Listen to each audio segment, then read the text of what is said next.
পশ্চিমবঙ্গ বিজ্ঞান মঞ্চে চতুর্দশ কোচবিহার জেলা ত্রিবার্ষিক সম্মেলন অনুষ্ঠিত হল মহারাজা নৃপেন্দ্রনারায়ণ উচ্চ বিদ্যালয়ে।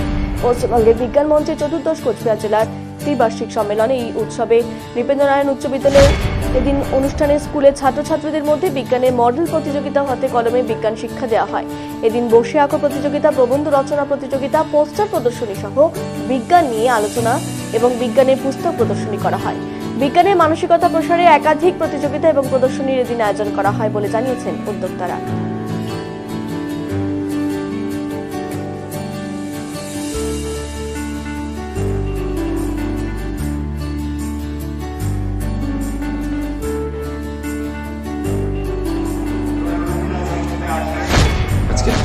আমাদের আজকে 16ই মার্চ পশ্চিমবঙ্গ বিজ্ঞান মঞ্চের কোচবিহার জেলার চতুর্দশ ত্রিবার্ষিক জেলা সম্মেলন অনুষ্ঠিত হচ্ছে মহারাজা নৃপেন্দ্রনারায়ণ উচ্চ বিদ্যালয়।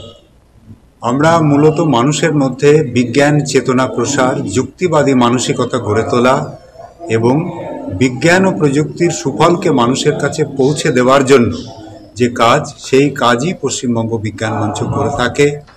আমাদের ইতিমধ্যে এই কাজ করবার মধ্যে দিয়ে সারা রাজ্যে আমাদের সংগঠন প্রায় 40 বছরে পা দিচ্ছে আগামী 29শে নভেম্বর 2025 সালে।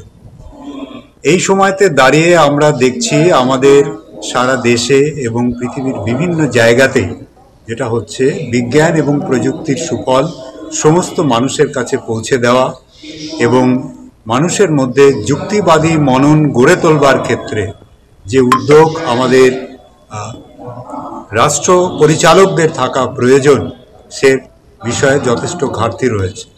যার জন্য এই সময়তে দাঁড়িয়েও প্রযুক্তির এত উন্নয়নের পাশাপাশি যে ক্ষেত্রে আমাদের দেশ চাঁদে একটা বিরাট অভিযান করতে পেরেছে, মঙ্গলে বিরাট অভিযান হয়েছে এবং দেশের বিজ্ঞানীরা নতুন নতুন বিষয়ে নানা গবেষণা এবং আবিষ্কারের কাজ করছেন, কিন্তু এর সুফল সাধারণ মানুষের কাছে পৌঁছে দিতে গেলে যে মুখ্য চিন্তাভাবনা, মানুষের মধ্যে যুক্তিবাদী চিন্তাভাবনা, বিজ্ঞান মনস্কতার যে জায়গা থাকা উচিত, তার প্রচুর ঘাটতি এই সময়ে রয়েছে।